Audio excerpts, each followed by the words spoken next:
the aftermath of a rare storm in New Zealand's largest city of Auckland. 3 people died here on Thursday when the area was hit by an unusual storm, described as a mini tornado.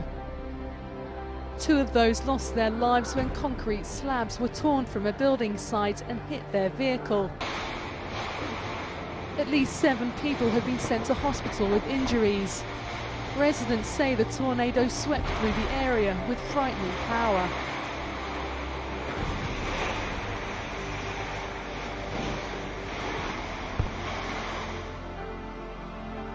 Roofs were ripped off dozens of houses, while many homes lost power. Council officials say 150 homes are now uninhabitable. It's the second tornado to hit Auckland in less than 2 years. Nick Marshall, McCormick.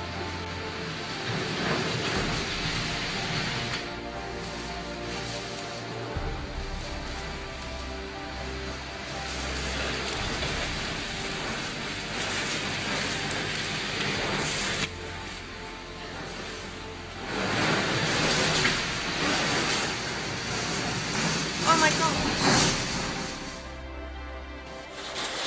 Peter, you need to stop. Yes, Peter, I'm not stopping. That's the last thing we do.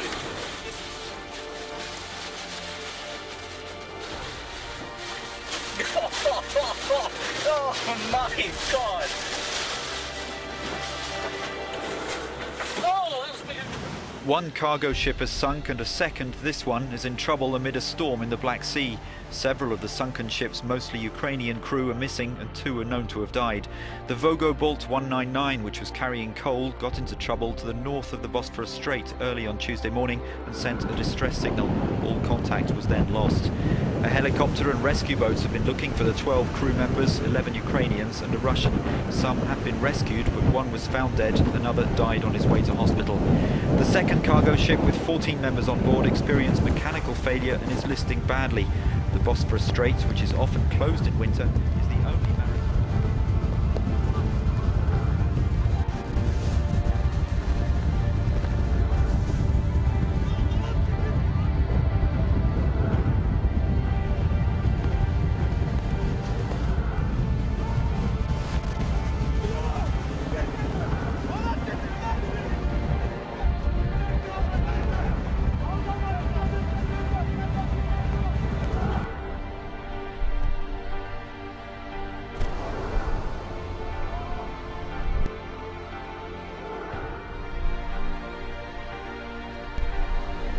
There was heavy snow in Turkey today, and as it piled up, look what happened to this pedestrian walkway. It collapsed. A security camera captured the moment. One person was injured, another was approaching the walkway just inches away when it fell.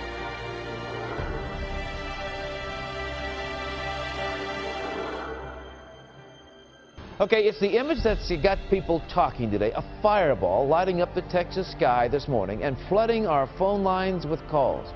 Tonight, the treasure hunt's on to find it and cash in.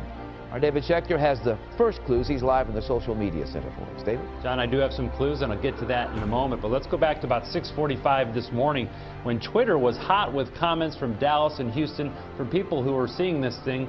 Here's Preston McCormick. Whoa, just saw the coolest meteor. Lit up the whole sky.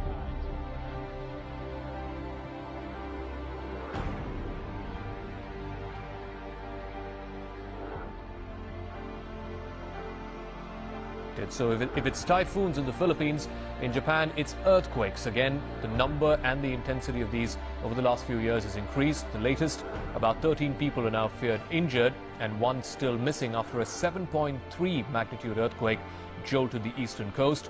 Local police there are saying 2 seniors were found injured in the Aomori and Miyagi prefectures Saturday morning. The quake also triggered... So the latest information we have now is that a 1-meter tsunami has come ashore on the coast of Miyagi Prefecture, which is exactly the same area that was hit very badly back in March 2011. The tsunami hit close to a place called Ishinomaki, which was almost totally destroyed in the 2011 earthquake. There are no reports at the moment of any damage. Of course, a 1-meter tsunami is much, much smaller than the one that hit.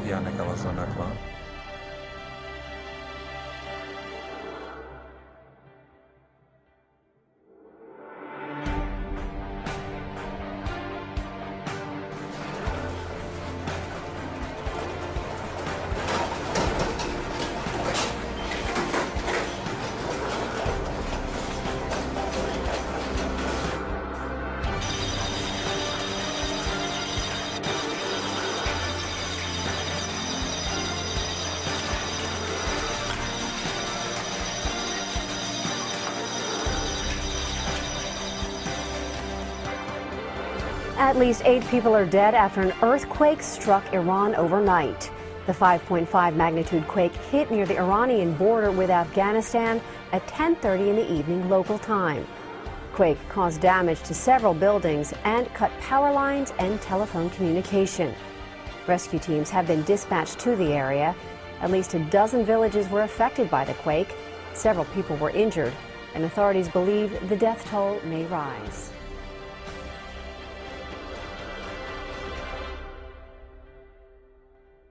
Call it the case of the mystery booms. Folks in the Verde Valley want to know what shook their community last night. So CBS 5's Heather Moore hit the road to investigate.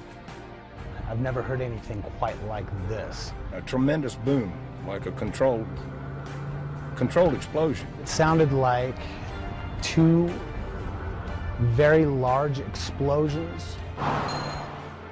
And Matt, we have some breaking news out of Alaska. A magnitude 5.8 earthquake has knocked items off of shelves in Alaska. The earthquake was centered about 25 miles northwest of Anchorage. The quake is not expected to generate a tsunami.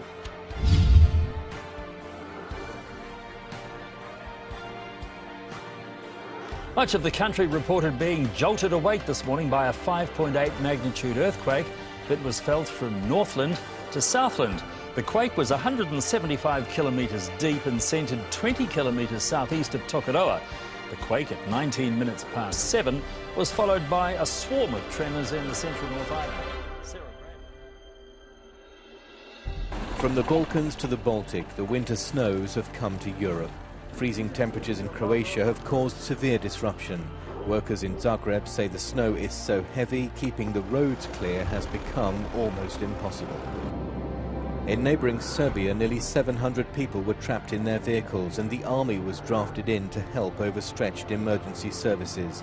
In the north of the country, one woman gave birth in a truck as she couldn't reach a hospital.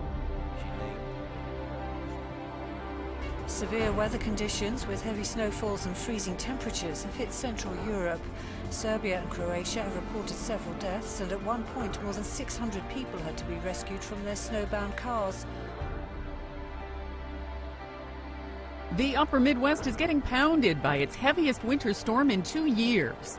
The National Weather Service reported more than 17 inches of snow fell in southwestern Minnesota, while up to 15 inches were forecast for the Twin Cities and western Wisconsin. The slow-moving storm caused hundreds of traffic accidents over the weekend and spin-outs with dozens of injuries and at least one death. Many flights were also canceled. The people of Darwin have been shaken by a strong tremor this morning. A 7.3 magnitude earthquake struck about 600 kilometres off the Northern Territory coast. The US Geological Survey says the epicentre was about 236 kilometres northwest of the Indonesian city of Samlaki. It struck just before 4 a.m. at a depth of 155 kilometres. The Pacific Tsunami Warning Centre. A volcano in Russia's eastern Kamchatka Peninsula has erupted for the first time in 36 years. Ploski Tolbachik began spewing a column of ash 7 kilometres into the atmosphere. A volcanic ash cloud formed and is drifting to the northwest. The eruption